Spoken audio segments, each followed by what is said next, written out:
Randall Godfrey, Champ Bailey, Jake Scott, Greg Bright. The list can go on and on when I'm talking about Georgia defensive players.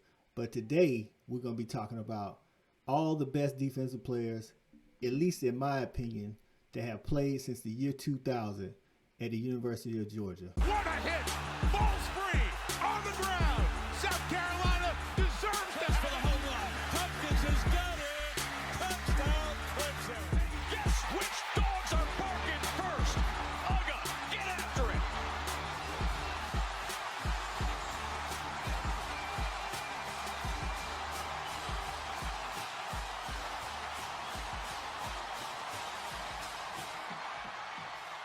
Welcome into the Fan Addict, man.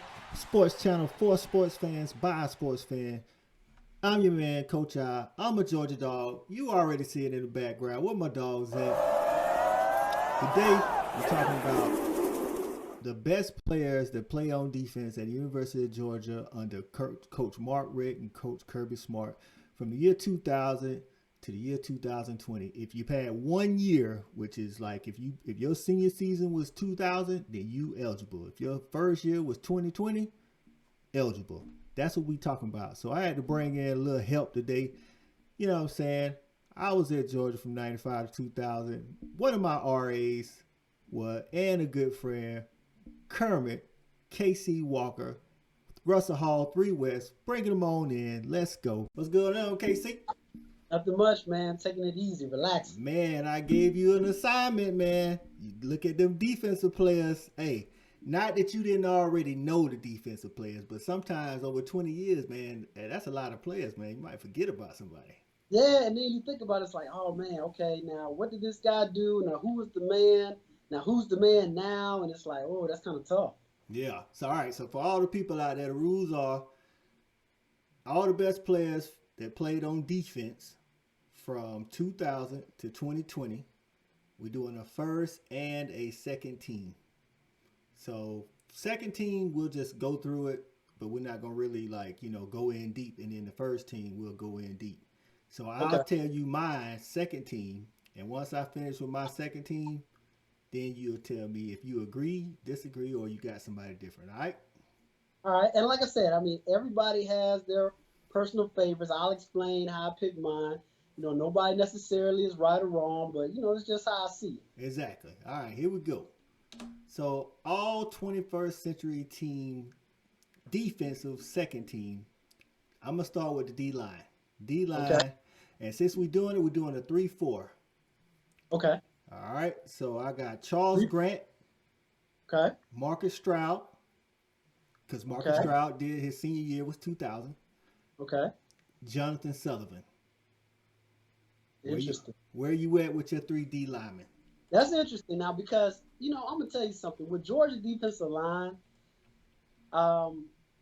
it's kind of challenging to me in a way because I kind of look at I want to have that big nose guard that's unstoppable. But I don't know if we've ever had a dominant nose guard. Now, this guy that's playing now is good, and we'll see what he's going to be. Yeah.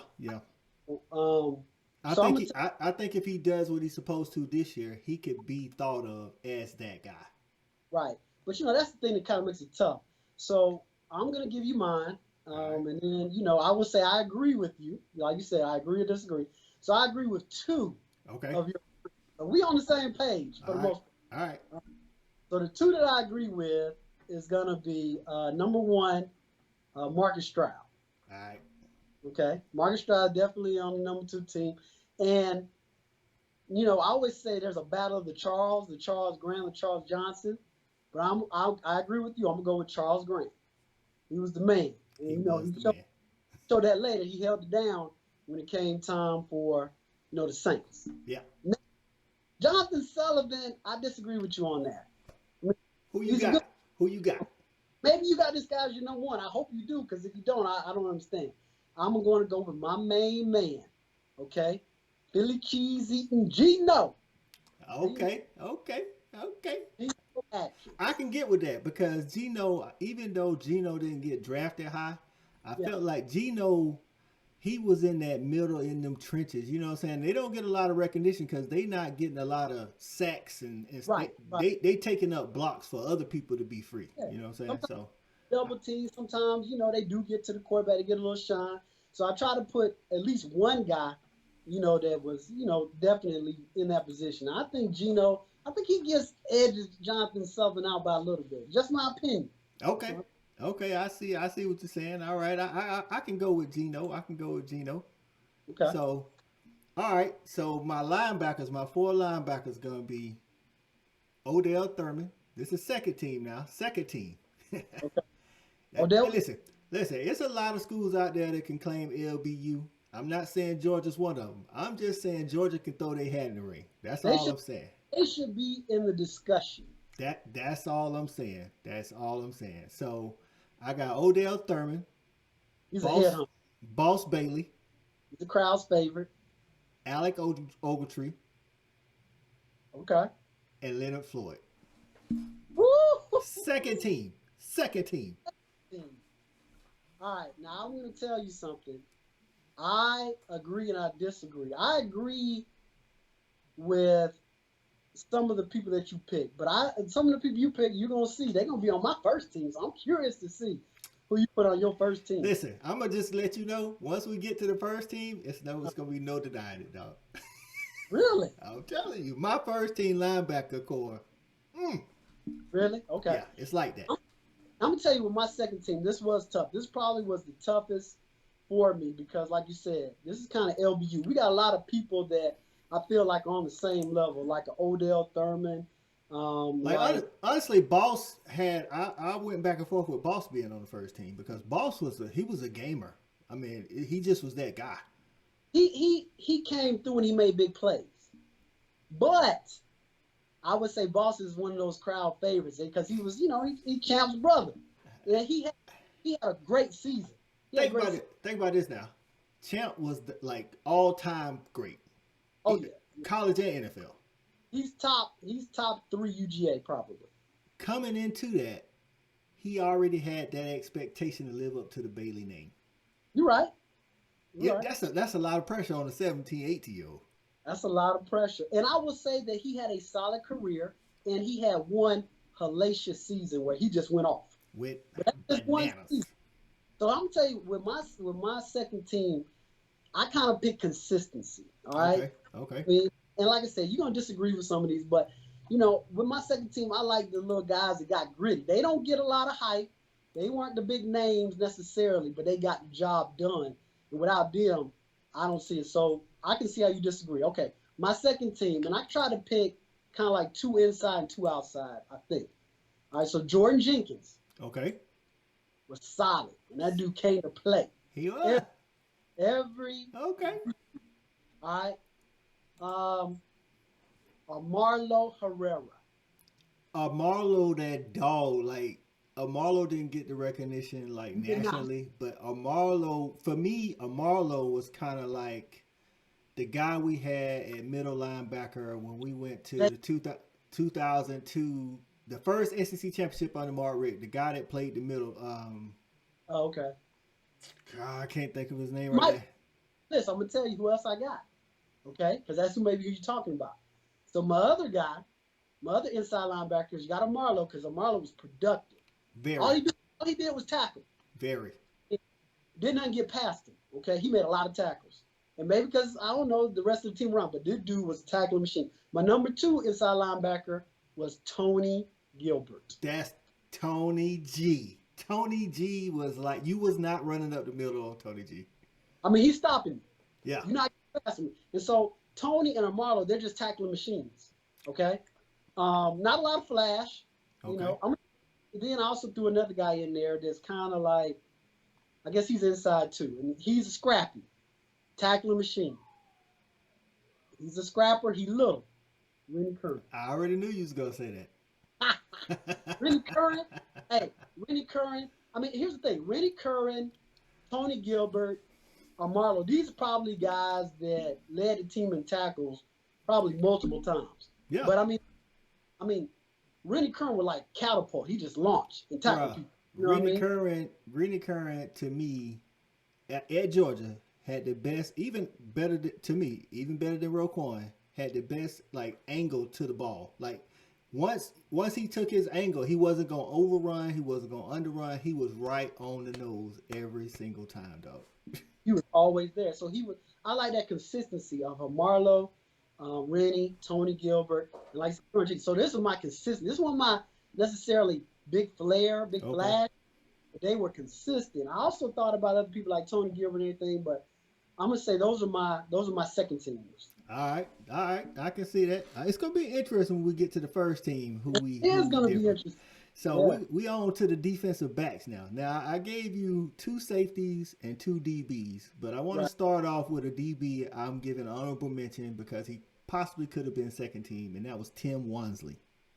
Tim Wansley's last year was either 2000 or 2001, and in some, in some, I guess some people's mind, he could have been the best Tim, but he ain't my best Tim. But it's interesting. Tim Wansley was a defender. Like he had like 8 picks in his career. He, wasn't flashy. He wasn't gonna take it to the house. You know what I'm saying? And I think he did take one to the house against Georgia Tech his senior year. He was solid. Now here's the interesting thing about it. On my second team, there's always a battle of a name, like the Charles Grant, Charles Johnson. Tony Gilbert, Tony Taylor. Tim Wansley, okay, like I said, I see that. I see how you're talking about him, but you said honorable mention, okay. Yeah, so my second team defensive backs, we're going to start with the corners first. That's Eric Stokes and Paul Oliver. My safeties, Greg Blue and Bakari Rambo. Come on now. Come on with that second team. Come on, how you going to get better than Greg Blue and Bakari Rambo? First, you got Greg Blue. Headhunt. Now, Greg Blue couldn't play in today's college. He's a headhunt. He's getting ejected first hit. First hit, he's getting ejected. Right. But Bakari Rambo was an interception machine. Okay. I like the way you're thinking. And here's the thing. The funny thing about Georgia is there's a lot of defensive backs, and a lot of defensive backs are pretty good, and I wish we were DBU, but we're not. No. But I feel like we should be. But with my second team, okay, I'm going to go with, you said DB first? Yeah, DB. Paul Oliver and Eric Stokes for me. Okay. Rest in peace, Paul Oliver. Now, this was a tough one. Because, like I said, you can go anyway. Because a lot of our DBs, I feel, are on the same level. So I'm going to go with the other Tim, not honorable mention, but Tim Jennings as my second team. And this was tough because I really think he could be a first team. He's a first team. So when you hear my first team, it's debatable. Okay.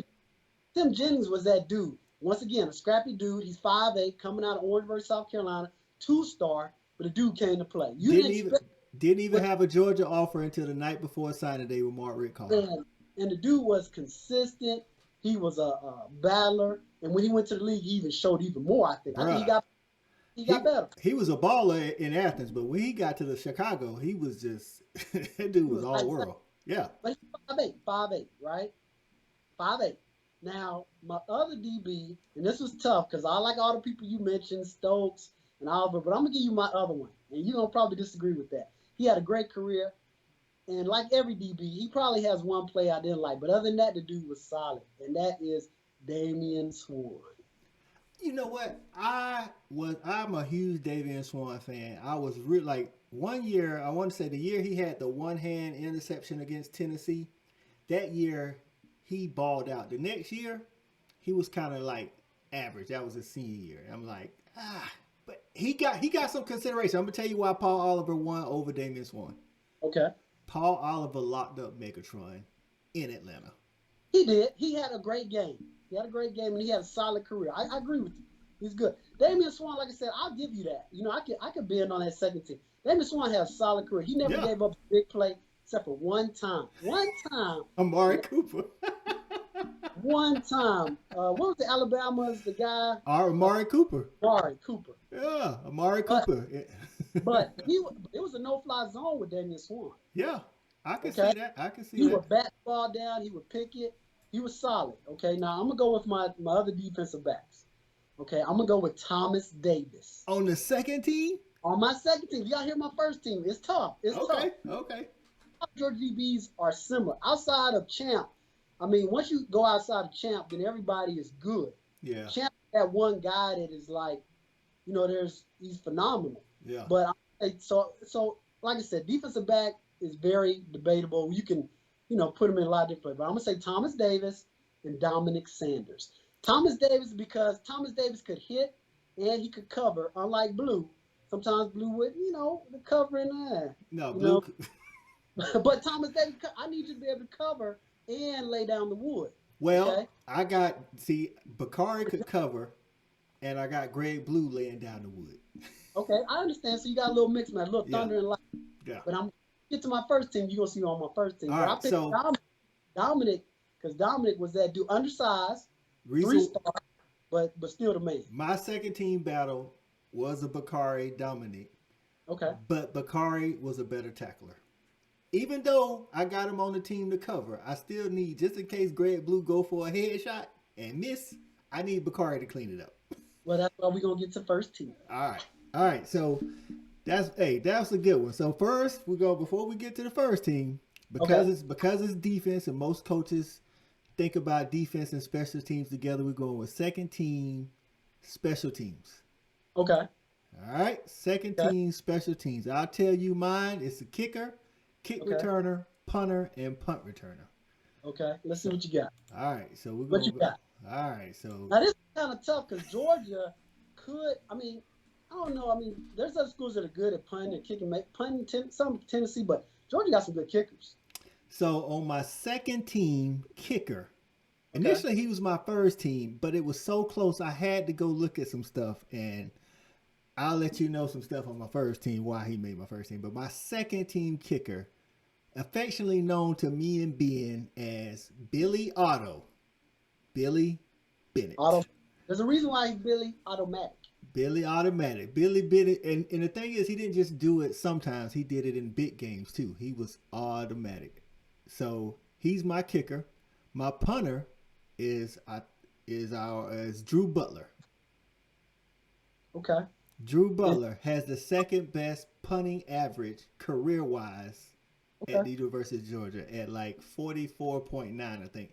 And so when I'm looking at a punter, I'm looking at your overall average, because what that also brings into account is, like, if you punt it 60 yards and it lands in the end zone and comes back out to the 20, that's a net of 40. So this dude averaged 44.9 for his career. I love Drew Butler, and I'm going to talk about it. So my second team kick returner, I'm pretty sure until they see it on the screen, they'd even remember that this dude averaged 25.6 yards per kick return. You got the stats. Remarcus Brown. Kick returner. You came out left field with that one. Kick returner. You came out left field with that. That's what I'm saying. And what's funny is I remembered that he was a good kick returner. I just didn't know he was averaging 25.6 yards a kickoff return. You know what? He did have a good season, but I don't know if I can go with you on that one. But go ahead. Punt returner, boy. Fan favorite. Athens born, Athens bred. Damien Gary. Your second team. Second team. Okay. Second team. All right, so give me your second team. All right, so you did punter first, right? Kicker, then punter, then kick return, then punt return. Okay, kicker. I am a person that I am able to not only look at the past, but look at the present and the future, right? So with kicker, I got to go with the goggles, baby. Second team, Rodriguez. Blankenship. Okay. Why? Okay, I can't wait to see who your first team kicker is. Oh, you already know. Billy Otto. Billy Otto. I'm going to tell you why. They're like brothers. Exactly. But I can tell you why I pick one over the other. And it's a slight edge, not by much. Tell me why you pick Billy Otto over Rodrigo for your second team. Well, I think if you look at... Rodrigo over Billy Otto. I think if you look at not only field goals made, but consistency.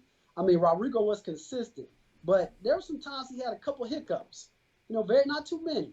But like Billy Automatic, I never wondered if he was going to make a kick. I pretty much counted. Like Steph Curry shoots the three and walks off, turns his back. That's anytime Billy kicked the ball. Rodrigo hit some big shots. I'm going to give you... But there were times when I'm like, ooh, you know what I mean? And I don't know who kicked the longest or the most longest field goals. You probably got the stats. But I'm just saying that Billy, man, whew, So automatic. because after we're doing this, we're gonna move to first team special teams. Uh-huh. We both got the same two kickers. We just got them flip flop. We got flip flop. So We're gonna I'll tell you why I got Rodrigo on the first team. okay. All right. I mean, So I thought about the same things you did. Like, okay, did they show up? You know, and honestly, I could say that Rodrigo didn't hit that field. It was like a 42-yarder against Alabama in the SEC championship. He also he I think that game we lost against South Carolina. Somebody else was for kicks. Yeah. Man. Against South Carolina in the overtime game, he could have ended the game in, I want to say, the first overtime. No, the second overtime when we would if he kicks that. And Billy automatic doesn't miss those. So I'm glad. I'm glad you said that. The kicker's all about pressure. I'm glad you said that because Billy Otto had 1 year at LSU. Okay. Me and Sheezy was in the house. Billy Okay. was clowning. And LSU ended up. I think he missed 2 that day. And here's the thing. A kicker, like you said, it's a lot of pressure. They can have a bad day. And like you said, he may have had that one bad game, but like I said, I can think of like I said, Rodrigo was great, but I can think of multiple times where I was like, oh man, I don't know. All right, and so I'm gonna give you the 2 reasons why I did pick Rodrigo for first team over Billy Otto. Rodrigo's field goal percentage was better, just by a hair. And this is what won out for Rodrigo. Rodrigo started at kicker for us for 4 years. Okay. Never missed an extra point. Never? Never. 100%. Billy Otto was like 97%. He missed like 2 extra. I was like, Rodrigo never missed the extra point? Never missed the extra point, bro. Solid. That's solid. And you know, like I think he's like I think he's an all-time leading scorer at Georgia or something like that. Now, was Billy Bennett a scholarship player? Billy was a scholarship player. Okay. And Rodrigo was the walk-on. That's the extra point is what won it out for me. So that's what it was. So go ahead and give me your punter and then both of your returners. All right. Like I said, once again, I like to be new school sometimes. I'm not caught up in the old. Yep. So I'm going to go with the new school second team punter, Jake. I don't know if I pronounced it right. Camarda. Again, we got some of the similar people. So like I said, since we're going to do first team special teams after this, Jake Camarda is my first team punter. Okay, and I can tell you, like you said, Drew is my first team. And Drew won the game against Vanderbilt. Mark Rick has got to be so happy. This dude tackled. Not only does he punt, he tackles. Like I said, and you're right. He did have that. What I got is 2 things. Jake Camarda, just like he had a play that punter shouldn't have to make, Jake Camarda ran a fake field goal for Kirby Smart and got it. But that ain't what won it out. What won it out was, I told you, Drew Butler is second all-time career punt yardage. Right. Average. I don't care about your total. I need to know what you're doing every punt. Jake Camarda, 3 years in, he's number 1 already. How many points? So you got all the stats. So Drew Butler is like 44.7. Jake Camarda is like 45.9, which is now. And he was 2020 SEC teams special teams player of the year. He's a finalist for the Ray Guy Award last year. I'm gonna tell you 2 reasons why I picked Drew Butler over Camarda. Jake Camarda. Yeah. Camarda, I can remember in my head, and especially in some pivotal points, shanks. That's one thing you don't want as a punter. You don't want shanks. They do that 10-yard, or we could have just ran it. I don't remember Drew having 2 of those. That dude would have shanked it and he'd get mad. Here's the other thing, okay? You always think about flipping the field, right? Now, Jake booms it. But I'm going to tell you, and maybe this is also biased, Drew Butler was more important, I feel, to our team, and he was a weapon. Jake is he's an added benefit. Yeah. You know, we already have a lot of good things in place. When Drew kicked the ball, he helped. Like I said, a lot of deficiencies that we may have had, he helped, cover those up. Where Jake, he comes in, he does his thing. Sometimes he don't have to kick as much because we got everybody doing their thing. He's playing on some good offense. Well, listen, I'm gonna tell you, because you talked about importance to the team. If it wasn't for this guy only having one season at Georgia, he would have been my number one guy. That's Cameron Nizelak. That was our punter in 2017. People talk about Nick Chubb. They talk about, Sonny Michel. Go, man, you talking about getting us out of jams. That dude averaged 47 yards per punt and I'm talking about flipping the field all year. Okay. But he only played 1 year. He only played 1 year, though. And Camarda has a good, both of them are really interchangeable, but I also think of that hang time. Yeah. You look at how many times the opposite team is able to return the punt because of that hang time. I think they're both good at that, yeah. Yeah, they're both good at that. So they're interchangeable. I feel like they're interchangeable. I feel like Rodrigo and Drew and Billy Automatic are interchangeable. Okay. All right, so give me your returners. All right, now this is funny because I'm going to go with my punt return or kick returner first one.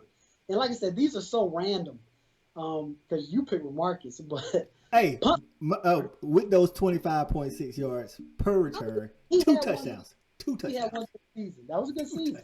But did he do it multiple times? I think my people, I look at consistency. Remarcus had 2 good years. Okay, so I'm going to go with, and I was on the fence on this one, but I thought about it, and I was like, I can't even hate on the dude because he was killing it when it came time to run a kickoff back. And that is second team Asher Allen.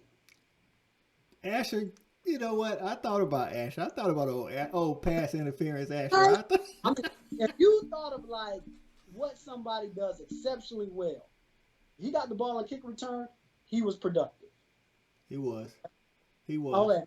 A punt returner is going to be Thomas Flowers. Thomas and Damien Gary for me was like neck and neck. Okay. I think Damien, when I looked it up, Damien did it for a longer period of time, which I think is harder to maintain an average. Anybody can maintain, like you said about Remarcus, anybody can maintain an average, or not anybody, but it's easier to maintain an average over a shorter period of time because you have less attempts. You know what I'm saying? And I think that's why Damien won out over Thomas Flowers. And see, here's the thing for me. Like when it comes to kick return and punt return, I always look at, do I hold my breath? Do I feel like that person can take it to the house anytime they touch it? That's also an aspect. I look at yardage, but I also look at, man, can they take it to the house at any given play?